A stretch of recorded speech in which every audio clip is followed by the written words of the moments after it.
நான் தெரியாமல் செய்த குற்றம் சிவனாரை பொறுக்க வேண்டும், பார்வதி செய்த குற்றம் பகவான் பொறுக்க வேண்டும் என்று ஆண்டவனாகப்பட்ட சிவபெருமானிடத்திலே ஆதி பராசக்தி உமையுள் சொன்னாள்.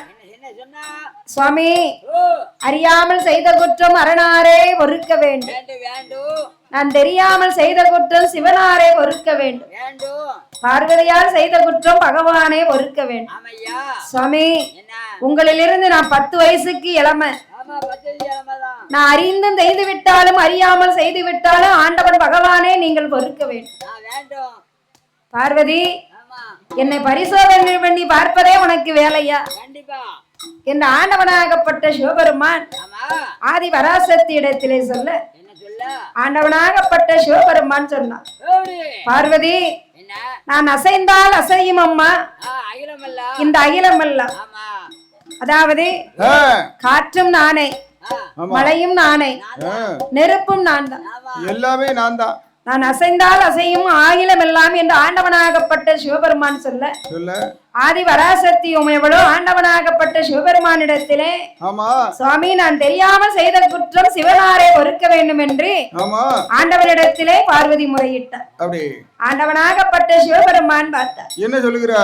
பார்வதி, என்ன என்னை பரிசோதனை பண்ணி பார்ப்பதே உனக்கு நித்தையாம் வேலையாகி விட்டது. உங்களை நான் பரிசோதிக்காம பிற யாரை நான் பரிசோதிக்க போறேன்? சுவாமி, நான் சும்மா இருக்கிறதுனால நீங்க எங்கேயும் அங்கங்க போயிட்டு வந்தீங்கன்னா என்ன வச்சிருக்கீங்க, யாரு வச்சிருக்கீங்க அப்படின்னு நான் நல்ல உறக்கத்திலேயே நான் பரிசோதித்து பார்ப்பேன். அப்படியா? ஆமா. நீங்க உறக்கத்துல என்ன வச்சிருக்கா என்ன இல்லன்னு பாத்துருவீங்க. மடியில என்ன வச்சிருக்கீங்க, பையில என்ன வச்சிருக்கீங்க பாத்தியாளா? என்ன இதெல்லாம் பாக்கணும். அந்த வாசவர்கள் ஒரு செல்லத்தர மதியா என்னத்தையும் சாப்பிட்டு மிச்சாடி வச்சிருந்தீங்கன்னா நான் எடுத்து சாப்பிடதான். அப்படி அதனாலதான் தடை பாக்குது. அதான் சொன்னாங்க, என்ன பேக்கில் 500 ரூபா வச்சிருந்தேன், வந்து பாக்க 500 ரூபாயே காணும். 500 ரூபா எங்க போயிருக்கும்? எங்க போச்சு? கவர்மெண்ட் கடைக்கு போயிருக்கும், வேற எங்க போகும்? பாத்தீங்களா ஐயா? ஒன்னும் பயப்படாத, பேக்கில போட்டது மாதிரி அங்க சேர்ந்து இருக்கும். பேக்கில போட்டமே அங்க சேர்ந்து வரும். பேங்க்ல போட்டாலும் கூட நீ எடுக்கலாம். சரி, நாங்க போடுற கடையில நீ எடுக்கவே முடியாது. அப்படியா? நீங்க போட்ட கடையில நாங்க போடுவோம், மொத்தமா தான் போடுவோம், குறையெல்லாம் போட மாட்டோம். 500 1000. சரி இன்னும் கூட 2 பேரும் சேர்ந்தோம்னா 2000 ரூபாய் போட்டுருவீங்களா? ஆமா, பேங்க்ல போடுவோம். நீ எடுக்கலாம்னு மட்டும் நினைச்சிடாத கனவுலையும். அப்படியா? எடுக்க முடியாது, நீங்க போட்டா எடுக்கவே முடியாதா? நாங்க போடுறதோட சரி, கவர்மெண்ட்டுக்கு பூரா சேரட்டும்னு நாங்க இனமா கொடுத்துட்டு இருக்கோம். எங்களுக்கு அப்பேற்பட்ட நல்ல மனசு இருக்கு. நீ என்னது கொடுக்க? மனசு நல்ல மனசு. என்னத்தை நீ கொடுக்க? 1 பைசா கொடுக்க கவர்மெண்ட்டுக்கு? நாங்கெல்லாம் கொடுக்கோம். கவர்மெண்ட்ல வந்து நாங்க வாங்க பிறந்திருக்கோம், கொடுக்க பிறக்கல. அதானே கேட்க. நீங்க கவர்மெண்ட்ல நல்ல குழுவுல சேர்ந்துக்கிட்டு நல்லா துட்டு வாங்கிட்டு நாங்க கொடுத்துக்கிட்டு நாங்க வாங்க பிறந்திருக்கோம். அதானே கேட்க. நீங்க கொடுக்க பிறந்திருக்கீங்க. ஆமா, நாங்க பூரா கொடுத்துக்கிட்டு இருக்கோம். குளிர் ரூபாயை மட்டும் என்கிட்ட கொடுத்து பாரு. குளிர் ரூபாயா? நீ எவ்வளவு நாளைக்குனாலும் பொட்டனை கட்டி வச்சுக்கிட்டு பாதுகாப்பா இருக்க. நாங்கெல்லாம் அப்படி கிடையாது. சரி, உடனே காலி விட்டோம்னா ஏன் பாதுகாத்துக்கிட்டு இருக்கு? 50,000 இருந்ததுன்னு வச்சுக்கோங்களேன், அதாவது என்ன 14 கிராம் தங்கம் எடுத்துடலாம். ஆமா, 50,000 இருந்ததுன்னா 14 கிராம் தங்கம் எடுத்துடலாம். ஆனா உங்ககிட்ட 50,000 தந்தன்னு வச்சுக்கோங்க, 14 நிமிஷத்துல நீங்க காலி பண்ணிருக்கீங்க. அம்மா, நீ சொல்லுது சரிதான். நீ 50,000 இருந்துச்சுன்னா போய் 14 தங்கத்தை எடுப்ப. அத காவல் காக்குது யாரு? காவல் காக்கிறது நாங்க காத்துக்கிடுவோம். நீ அதுக்கு காவலுக்கு இருக்கணும். நாங்க வாங்குற பொருளுக்கு காவலுக்கு ஆளே வேண்டாம். நீங்க வாங்குற நாங்க அப்பவே அடிச்சிட்டு வெறும்பாட்டுல போட்டு போயிருவோம். அதை யாரு எடுக்க போறா? யாரு எடுக்க மாட்டாங்க. ஒரு நாடி தொடாது, கிடக்கும். பாட்டுல ரேட்டு என்ன? நீ தங்கத்தை வாங்கி வச்சுக்கிட்டு அதை இப்ப பெருமை யாரும் எடுத்துட்டு வருவாங்கன்னு பயந்துகிட்டு இருக்கணும். 3 பாட்டிலு. ஆமா, நாங்க போடுறது இப்ப நாங்க போய் போட்டோம்னு வை. சரி, பயப்படவே வேண்டாம். 11 நாளா 15 மாசம் ஆனாலும் சரி, அங்கேயே கரையா பிடிச்சிட்டு கிடக்கும். அது அங்கேயே தான் கிடக்கும். ஆமா, யாரும் தொட மாட்டாங்க. யாரும் அதை தொட்டு கூட பார்க்க மாட்டாங்களா? நீ 50,000 காலி பண்ணிட்டு காவலுக்கு இருக்க. அப்படியா? நாங்க அப்படி கிடையாது, ஒரு காவலுக்கு இருக்க வேண்டாம். மாயாண்டி சுடலைக்கு ஒண்ணு வாங்கி வச்சு பாருங்க, என்ன இருக்கா இல்லையான்னு பாப்போம். அதானே கேட்க. வாங்கி வச்சிருந்தாங்கன்னா எங்களுக்கு கிடைக்காம போச்சு. வாங்கி வச்சிருந்தாங்க, 5 உருப்படி இருந்தது. அதெல்லாம் அண்ணாவே வேணும்னு சத்தம் கொடுக்கவா? அதானே என்ன, சாமிக்கு படைச்சதுக்குள்ள நம்மள போல தொழிலாளி மார்க்குதான். என்ன செய்ய, சாமி பேரை சொல்லி அண்ணாவி ஒரு நேரம் சாப்பிட்டு விடட்டுமே. அப்போது ஆதி பராசக்தியும் ஆண்டவனாகப்பட்ட சிவபெருமானிடத்திலே கேட்டார், சுவாமி எல்லோருக்கும் கேட்ட வரங்கள் எல்லாம் நீங்கள் கிருபையோடு கொடுக்கின்றீர்களே சுவாமி, எனக்கு ஒரு வர வேண்டும். உனக்கு என்ன வர வேணும்னு என்கிட்ட கேளு, நான் அள்ளி தரேன் வல்லலாம். அப்படியா? ஆமா சுவாமி. என்ன? ஆண்டவனே பகவானே ஆண்டவனே பகவானே பகவானே புருஷனில்லா புத்திரனோ எந்தனுக்கு வேண்டும் ஐயா வேண்டும் ஐயா கணவனில்லா புத்திரனோ கண்மணிக்கு வேண்டும் ஐயா வேண்டும் ஐயா ஆளனில்லா புத்திரனோ குழந்தை வேண்டும் ஐயோ 8 நாளைக்குள்ள குழந்தை வர வேண்டும் ஐயா. சுவாமி பகவானை பரம்பொருளே ஆண்டவா அதாவது அப்படியா? எனக்கு ஆண் இல்லாத ஒரு ஆண் குழந்தை வேண்டும், கொண்டவன் இல்லாத குழந்தை வேண்டும், அண்ணன் இல்லாத மடி குழந்தை வேண்டும் என்று ஆதி சக்தி உமையால் பார்வதியால் கேட்டும் போது ஆண்டவனாகிய சிவபெருமான் சொல்லுகின்றார், ஏ அம்மா பார்வதி, உனக்கு யாருக்கு இல்லே 2 குழந்தைகள் தந்திருங்க. 2 குழந்தை. ஆமா. மூத்த மகன் கணபதியே உனக்கு குழந்தையாக தந்திருக்கிறேன். இளைய மகன் வேலவனே உனக்கு பிள்ளையாக தந்திருக்கிறேன். ஆன மாதிரி ஒரு மகன், அழகாக ஒரு மகன். 2 பிள்ளைகள் இருக்கும் போது இன்னும் நீ குழந்தை வரம் கேட்கலாமா? இறைவா, எனக்கு 2 பிள்ளை தந்திருக்கிய. மூத்த மகன் கணபதி தாய் குணத்தை மாதிரி பெண்ணை கேட்டு சந்திதோறும் போய் இருக்கிறான். தாய் குணத்தை மாதிரி அவனுக்கு என்னைக்கு பெண் கிடைக்க? இளைய மகன் வேலவன் குறைப்பெண் மேல் ஆசை கொண்டு குன்று தோறும் போய் அமர்ந்துட்டான். அப்படியா? வச்ச மகாராஜா ஒண்ணு கட்டிட்டு அவரு 1 கட்டுனா உரியில சாப்பாடு, 2 கட்டுனோம்னா எங்க சாப்பாடு? அதானே. 2 கட்டினா மோட்ல கயிறு தொட்டில் போடுறதுக்கு கூட 5 பிள்ளை காட்டுறப்பா காத்துல கண்டு கேட்டுற போது. சுவாமி என்ன கொஞ்சி நல்ல விளையாட குழந்தை வர வேண்டும் சுவாமி, மடியில் வைத்து விளையாட மதலை வர வேண்டும் சாமி, சாமி கையில் வைத்து விளையாட விளையாட மணியோ வேண்டும் சாமி, வேண்டும் சாமி, வேண்டும் சாமி.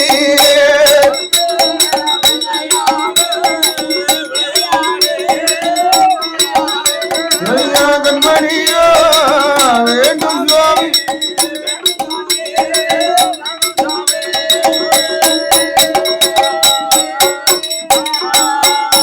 சாமி புருஷனில்லா புத்திரனோ புத்திரனோ புத்திரனோ எனக்கு வேண்டும் ஐயா வேண்டும் ஐயா வேண்டும் ஐயா.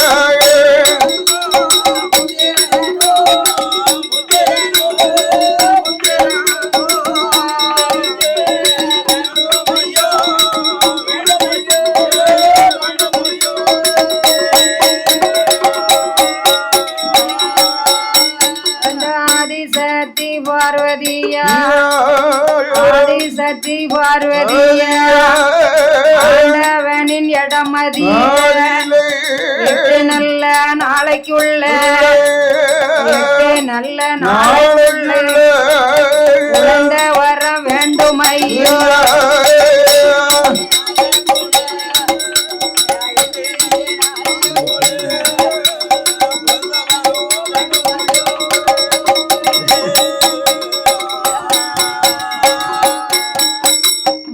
பகவானே பரம்பொருளே என்ன என்ன என்னம்மா? கொஞ்சி நல்ல விளையாட குழந்தை வரம் வேண்டும் சுவாமி, மடியில் வைத்து விளையாட எனக்கு ஒரு மதள வரம் அனு சுவாமி.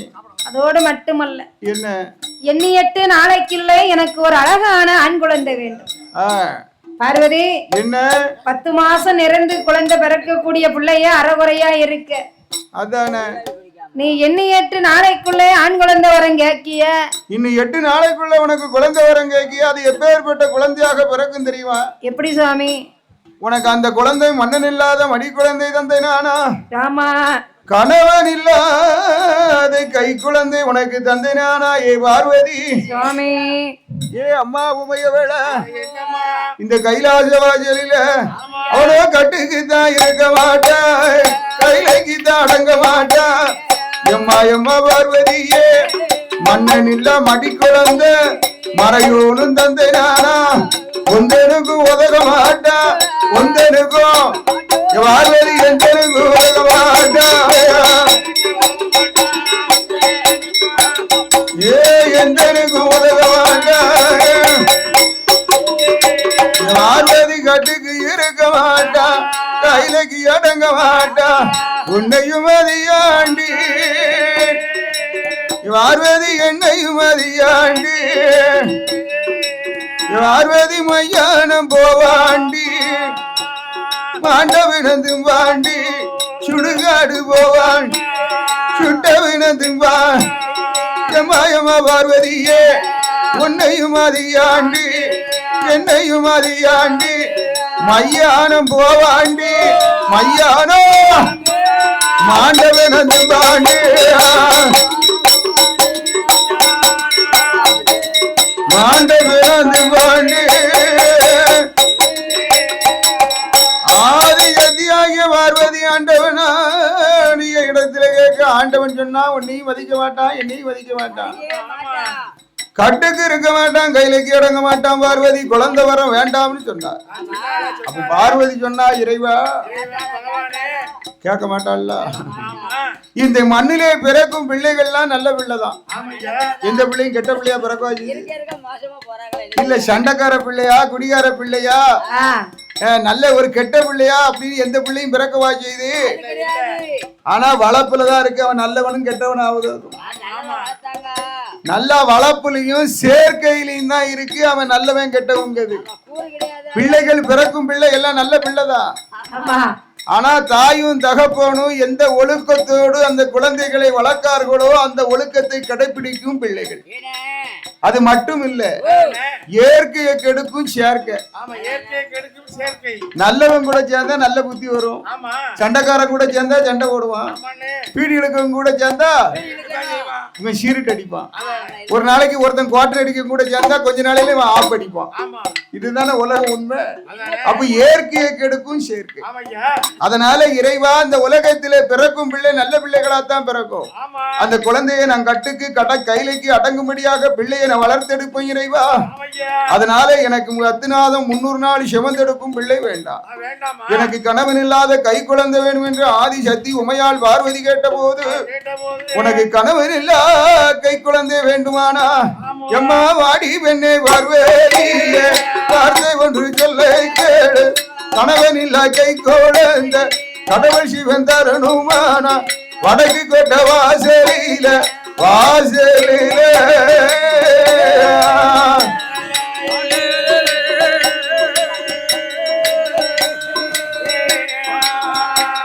ஆயிரங்கள் மண்டபத்து மண்டபத்து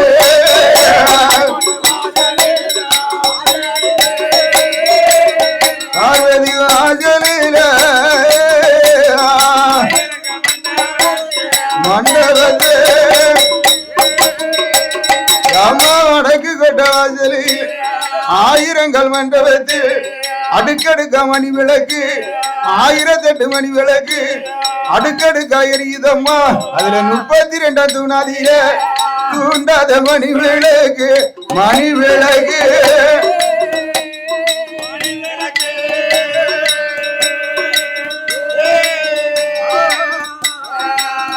அம்மா சொடர் விட்டு எரியுதம்மா எரியுதம்மா.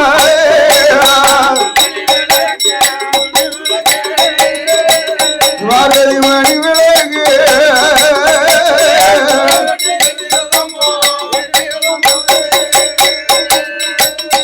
சொடர் விளக்கு எரியுதம்மா.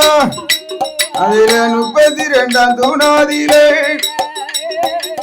தூண்டாத மணி விளக்கு அது தொடர் வீட்டு எரியுதவா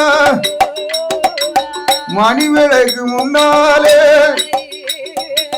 மாயா எத்தி பார்வதியாள் நீ குளித்து நல்ல தானம் செய்து பார்வதி குங்குமே பட்டு விட்டு ஈரத்துயில் களையாமல் பார்வதி எடுத்து வந்து விழியாமல் முக்கடனே மனதிலே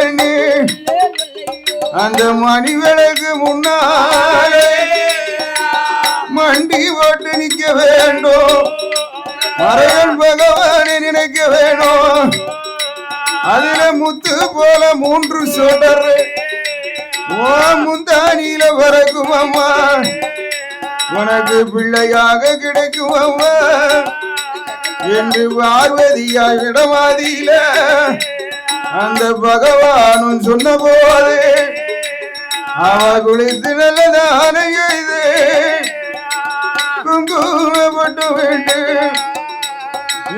ஈரத்துயில் களையாமல் அதை எடுத்து முந்தி புளியாமல் மணி விளக்கு முன்னா